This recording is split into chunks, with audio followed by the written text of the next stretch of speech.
Então vamos abrir para perguntas. Já temos já uma. Aqui, depois você. Flávia, parabéns pela apresentação, pelo projeto. Você falou do PROESP, né, que é o Programa de Avaliação de Índice de Aptidão Física do Ministério do Esporte, que eu acho uma proposta bastante interessante. E o PROESP trabalha com percentil. Acima de um determinado percentil é um indicador de talento naquele índice, né? E com um percentil abaixo de 20 é um indicativo de algum problema de saúde, ou desenvolvimento motor, né? Ou algum problema neurológico, ou nutricional. Eu queria saber se há essa observação em cima desses índices de pouca aptidão física, e se há alguma ação prevista no sentido de... Porque, da mesma forma que a gente precisa identificar o talento esportivo, que é fundamental, uma judiação, um garoto que tem talento esportivo ser desperdiçado, da mesma forma, quando a gente identifica o problema de desenvolvimento físico e motor, né, se tem alguma ação e se tem alguma ação prevista para atender a essa população. Legal. Qual é o seu nome? Marcelo. Marcelo, o teste do Ministério do Esporte a gente usou especificamente para seleção. Então, a gente usou para medir força, membros superiores, inferiores, agilidade, flexibilidade, velocidade e resistência, né? Agilidade, flexibilidade, resistência, membro superior e membro inferior. E agora, no dia a dia, a gente não utiliza mais a base, a gente usa a nossa própria base interna de alunos para fazer essa comparação.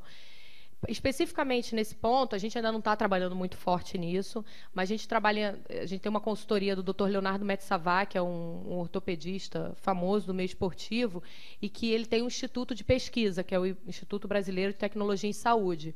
E o trabalho que a gente está fazendo com ele, que ainda não começou, ainda está em fase de elaboração, a gente fez os primeiros testes com os alunos agora, recentemente, ainda não vi nem o resultado, a gente vai tentar exatamente ver isso. A gente selecionou algumas variáveis, né, porque também não dá para ver tudo, senão a gente não consegue atingir o objetivo. Então, a gente selecionou algumas, por exemplo, no caso do judô, tração e alguns movimentos e algumas variáveis de força, para a gente ver exatamente quais os alunos que têm mais gap e para atuar especificamente onde está faltando para ele se desenvolver. Então, o pessoal do IBTS costuma falar, a gente não quer fazer catação de talento, então quer fazer o desenvolvimento, porque através de um modelo que eles prepararam, que a gente vai usar no Brasil Vale Ouro, a gente consegue até ver se um aluno que está na natação tem mais propensão para ser um bom atleta no atletismo, por exemplo, porque ele tem aquelas características, as variáveis dele têm mais a ver com atletismo. Então, a gente está muito no início, muito incipiente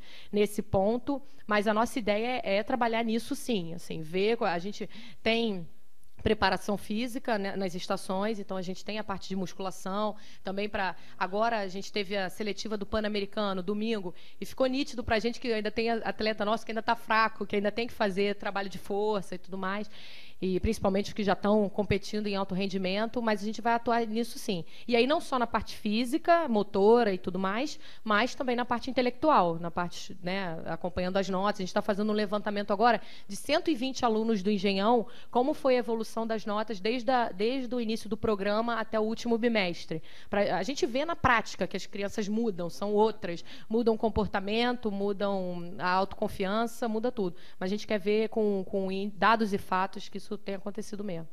Tá? E assim, desde já, todos estão convidados para conhecer o projeto. É só falar com o Edgar. Boa noite. Meu nome é Irene. Eu só queria que você me esclarecimento sobre qual a atuação do ex-atleta no projeto, no programa. Perfeito.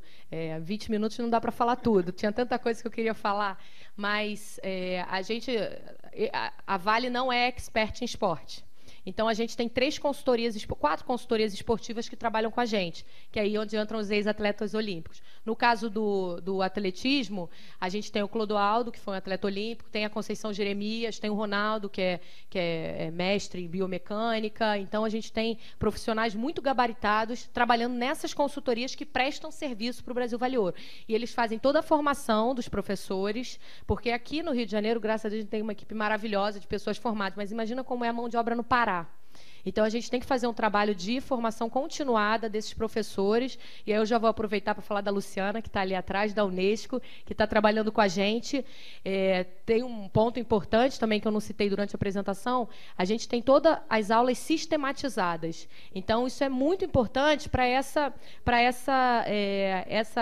dispersão do projeto, né? Lá no Maranhão, no Pará, a gente vai ter muito mais dificuldade para ter profissionais com a mesma qualidade daqui. Então, a gente precisa trabalhar na formação desses professores, né, para que eles estejam aptos para fazer o trabalho. E aí, de 2 maneiras. Uma com material que vai todo pronto, que a Unesco está trabalhando com a gente, para ir um livro de referência, para ir o plano de aula, o plano de curso, toda a parte pedagógica, que é a Luciana melhor do que eu para falar, e toda essa parte dos consultores esportivos, que tem experiência prática, assim como o Edgar já foi à Olimpíada. Então, ele vira para o menino, eu já fui à Olimpíada, eu sei como é que é. Então, é diferente. O que a Vale está trazendo é gestão. É isso que a gente sabe fazer. Agora, a parte do esporte são os meninos e as meninas do esporte. E a gente está conseguindo unir, que eu acho que é o grande diferencial do programa.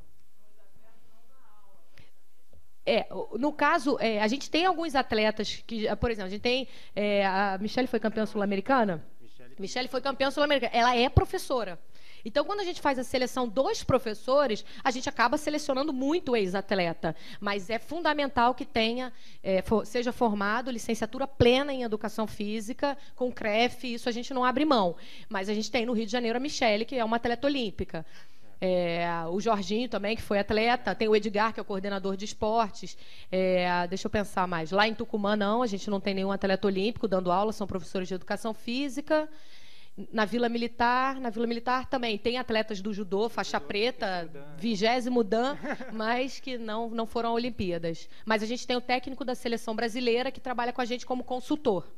Então, é um mix aí dos consultores esportivos e dos professores. Oi, boa tarde. Eu queria fazer 2 perguntas. Uma é que você já começou a falar agora, que é sobre a capacitação dos professores. Aí eu queria entender melhor como é que está estruturada essa capacitação, tanto para a aplicação dos testes, baseado na cartilha, quanto depois também para aperfeiçoamento técnico. E a segunda pergunta se refere que vocês colocaram que vocês iam sistematizar esse conhecimento, isso, né? Isso. Então, eu queria saber como é que está sendo feita essa sistematização e como é que vai ser divulgado. Luciana, vem cá. Ela é muito melhor do que eu para falar disso. Vem, por favor. Por favor. Vem cá. Quer começar respondendo ou eu começo? Tem 2 perguntas. Eu acho que só para deixar bem claro, eu aqui represento a Unesco e a gente é parceiro da Vale, da Fundação Vale, nesse processo de construção desse material didático pedagógico que a gente está chamando. Nós estamos construindo, de certa forma, cadernos referenciais, que seriam conteúdos que a gente chama de básicos, das modalidades esportivas, que seriam os... nutrição, fisiologia, pedagogia do esporte. Então, conteúdos referenciais e cadernos didáticos do professor e do aluno, né? A Vale já tinha, no histórico de construção desses materiais, ela já tem, acho que desde 2009, um histórico de construção de materiais que não foram colocados na ponta em função de estarem em constante revisão.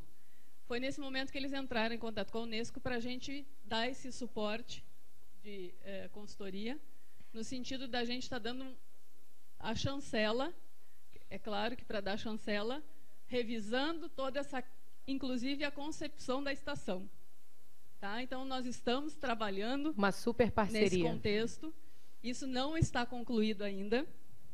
a proposta é de, para agosto, termos um material preliminar na ponta, na rua, nas estações que estiverem funcionando, como um material, de certa forma, de teste, né?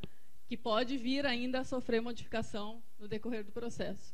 Então, está em construção e é uma construção coletiva, certo? Então, a ideia... Em princípio, vai ser disponibilizado para as estações, e a ideia é que, posteriormente, possa vir também a ser disponibilizado para a rede pública. Mas a ideia ainda está... Isso é tudo muito novo. Então... Isso dentro da proposta de gestão pública, que é um dos pilares da Vale. Obrigada, Luciana. Desculpa, eu não sabia que você ia ficar tão vermelha. Faz parte da raça. Mas ela que detém esse conhecimento mais do que eu. E aí, lá no Vale do Jequitinhonha, por exemplo, são 23 municípios. A gente não tem uma estação conhecimento física, não tem construída, mas já tem na prática. Então, a gente já faz uma ação educação esporte com os 23 municípios, ajudando, vendo quais são as deficiências nesses municípios, fazendo festival de atletismo, eles fazem as competições locais, a gente faz uma vez por ano, já vai ter o segundo agora, um da região toda, né, que pega todos os 23 municípios. Então, a gente quer, no limite, a gente quer influenciar a política de esporte no país. Assim. Eu acho que a gente quer trabalhar junto, a gente quer disponibilizar esse material que a Vale, pela pujança financeira dela, graças a Deus, consegue fazer, mas a gente quer que o projeto Brasil Vale Ouro seja do Brasil, que seja de todos, entendeu? A gente quer mudar o esporte junto com vocês e assim, não quer deter esse conhecimento só com a gente, não. A primeira pergunta era como era o treinamento das pessoas e tal. Nos testes...